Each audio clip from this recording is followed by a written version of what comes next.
Hello friends, welcome to my YouTube channel Abhyast academy. आपको पता है कि एसआई भर्ती प्रक्रिया 6 जून 2022 से प्रारंभ हो चुकी है। अभ्यर्थियों में गजब के उत्साह के साथ साथ मन में कुछ दुविधा, शंका और कई सवाल भी हैं। आज हम इस वीडियो के माध्यम से आपके सभी सवालों का जवाब लाए हैं। हमें एसआई भर्ती की डॉक्यूमेंट वेरिफिकेशन और पीएचटी के संबंध में लगातार कमेंट्स मैसेज मिल रहे हैं और जानकारी के अभाव में कई अभ्यर्थी डिसक्वालीफाई हो रहे हैं। छत्तीसगढ़ के जितने भी संभाग और स्थानों पर एसआई की भर्ती प्रक्रिया चल रही है, हमने सभी जगह के क्वालिफाइड अभ्यर्थियों से चर्चा किए हैं कि इस बार किस प्रकार की भर्ती प्रक्रिया, नापजोख और डॉक्यूमेंट वेरिफिकेशन हो रहा है और आपको क्या क्या सावधानियां रखनी है। आपके लिए यह इन्फॉर्मेशन बहुत ही जरूरी और लाभदायक है, तो वीडियो को बिना स्किप किए अंत तक जरूर देखें। एक खास सूचना है, हमारे द्वारा एसआई भर्ती की तैयारी करने वालों के लिए एक टेस्ट सीरीज चलाया जा रहा है, जिसमें हर संडे को सुबह 10 बजे से लेकर रात के 10 बजे तक कभी भी आप टेस्ट दिला सकते हैं। इसके लिए आपको करना क्या है, गूगल प्ले स्टोर पर जाना है, अभ्यस्त एकेडमी सर्च करना है और हमारे ऐप्स को डाउनलोड कर लेना है। इस वीडियो के डिस्क्रिप्शन में इसका लिंक अवेलेबल है, आप वहां से भी डाउनलोड कर सकते हैं। कुल 10 टेस्ट होने हैं जो सिलेबस वाइज लिया जाएगा। एक खास बात, जितने भी टेस्ट हो चुके हैं उसका पीडीएफ विथ आंसर आपके व्हाट्सएप नंबर पर प्रोवाइड कर दिया जाएगा। ज़्यादा जानकारी के लिए आप स्क्रीन पर दिए गए इस नंबर से कांटेक्ट कर सकते हैं। चलिए अब बात करते हैं भर्ती स्थल पर जाने के बाद आपको क्या क्या करना है। ये जो आप स्क्रीन में देख रहे हैं, ये भर्ती स्थल पर लगा हुआ बैनर है। ध्यान से देखेंगे, सबसे पहला पॉइंट है, अभ्यर्थी अपने प्रवेश पत्र में दिए गए घोषणा पत्र पर हस्ताक्षर कर एवं अपना रोल नंबर लिखकर अपना प्रवेश पत्र होल्डिंग एरिया के संबंधित बूथ प्रभारी को देंगे। अगला पॉइंट है, एक निश्चित संख्या में प्राप्त प्रवेश पत्र एवं अभ्यर्थियों को क्रम में जमाया जाकर प्रवेश पत्र पर वही नंबर जो चेस्ट नंबर पर अंकित हो क्रमांक के रूप में अभ्यर्थी को दी जाएगी, जिसे अभ्यर्थी प्राप्त करेंगे। उसके बाद क्या करना है, अभ्यर्थी को होल्डिंग एरिया के बूथ क्रमांक में तैनात पुलिस बल के द्वारा एक गाइड के रूप में एक निश्चित संख्या में क्रमबद्ध तरीके से गिनती किए जाकर बायोमेट्रिक हेतु बायोमेट्रिक बूथ पर ले जाएंगे। अभ्यर्थी गाइड के दिए गए निर्देशानुसार क्रमबद्ध तरीके से बायोमेट्रिक बूथ में जाकर अपना रजिस्ट्रेशन कराएंगे। अगला पॉइंट है, अभ्यर्थी के द्वारा बायोमेट्रिक कराया जाकर पुलिस गाइड के साथ निर्धारित दस्तावेज के बूथ में जाएंगे, जहां अपने जन्मतिथि, आयु, शिक्षा, निवास, जाति, आधार तथा बोनस अंक से संबंधित मूल प्रमाण पत्र दिखाया जाकर स्व हस्ताक्षरित समस्त दस्तावेज की एक छाया प्रति जमा करेंगे। इस बात को आप ध्यान रखेंगे, जितने भी डॉक्यूमेंट है उसकी सबके फोटोकॉपी आपके हस्ताक्षर के साथ जमा करना है। योग्य पाए जाने के पश्चात पुलिस गाइड के साथ शारीरिक माप परीक्षण यानी कि पीएचटी हेतु निर्धारित शारीरिक माप परीक्षण पीएचटी के बूथ पर पुलिस गाइड के साथ जाएंगे। डॉक्यूमेंट्स की बात करें तो ओरिजिनल के साथ साथ सभी डॉक्यूमेंट्स का 2 सेट फोटोकॉपी आप आवश्यक रूप से रखें। कई अभ्यर्थी स्वप्रमाणित का मतलब नहीं समझ पा रहे हैं, तो वे जान ले खुद का सिग्नेचर आपको करना है। कहाँ करना है, आपके जो डॉक्यूमेंट्स हैं उसके फोटोकॉपी के फ्रंट साइड के नीचे तरफ, आपको पीछे में साइन नहीं करना है। ध्यान रखेंगे, 2 से 3 आपको फोटो रखना है, आधार कार्ड और अगर आपके पास पैन कार्ड है तो आपको वो भी रखना है और प्रवेश पत्र की 2 कॉपी आवश्यक रूप से रखें। एक बात स्पष्ट कर दूं कि आंखों की किसी तरह की जांच अभी नहीं होगी। जब आपका सिलेक्शन, आपका मेरिट लिस्ट में नाम आ जाएगा, आपका सिलेक्शन होना रहेगा, तो उससे पहले जो मेडिकल टेस्ट होगा उस समय आंखों की जाँच होगी। आगे समझते हैं, शारीरिक माप परीक्षण यानी कि पीएचटी में बायोमेट्रिक परीक्षा पश्चात शारीरिक माप अंतर्गत आपकी ऊंचाई, सीना, नौकनी और फ्लैट फुट का परीक्षण किया जाएगा। उसके पश्चात पुलिस गाइड के बताए हुए निर्देशानुसार आपको निर्गम मार्ग पर अपना चेस्ट नंबर जमा करना है और बाहर निकल जाना है।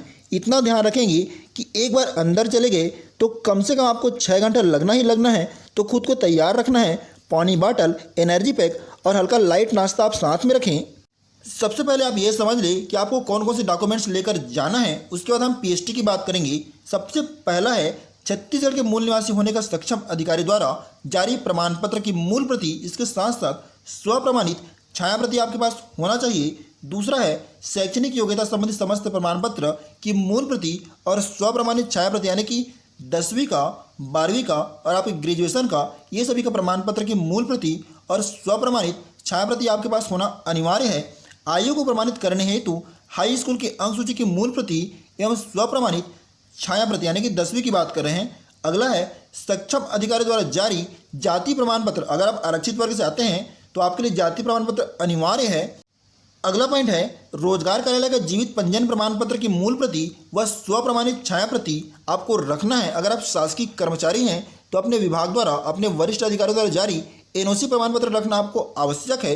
अगला है आधार कार्ड एवं पैन कार्ड की मूल प्रति, इसके साथ साथ स्वप्रमाणित छाया प्रति आपको रखना है।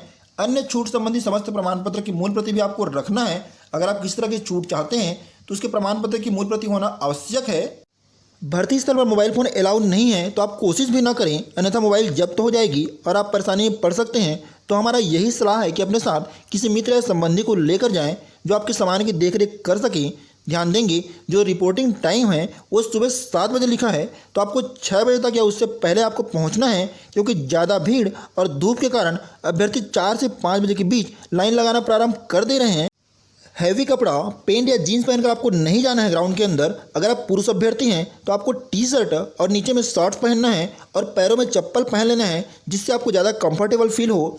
अंतिम में ध्यान देंगे अगर आप क्वालिफाइड होते हैं तो आपके डॉक्यूमेंट्स पर क्वालिफाइड का क्यों लिखा जाएगा, इस बात का आप ध्यान देंगे। इस बार बायोमेट्रिक यानी कि लेफ्ट और राइट दोनों थंब का इम्प्रेशन लिया जाएगा, जिससे धोखाधड़ी होने के चांसेस कम रहेंगे और एक अभ्यर्थी के स्थान पर कोई अन्य अभ्यर्थी भर्ती नहीं दिला पाएगा। इसके साथ साथ एक बात और ध्यान देंगे, अभी जो भर्ती प्रक्रिया चल रही है उसमें एक दिन में एक भर्ती सेंटर में 1000 से 1500 तक अभ्यर्थी मापतौल और वेरिफिकेशन के लिए जा रहे हैं, जिसमें से लगभग 10% यानी कि 100 में से 10 अभ्यर्थी अलग अलग तरीके से डिस्क्वालीफाई हो रहे हैं। तो आपको इसमें सावधानी रखनी है।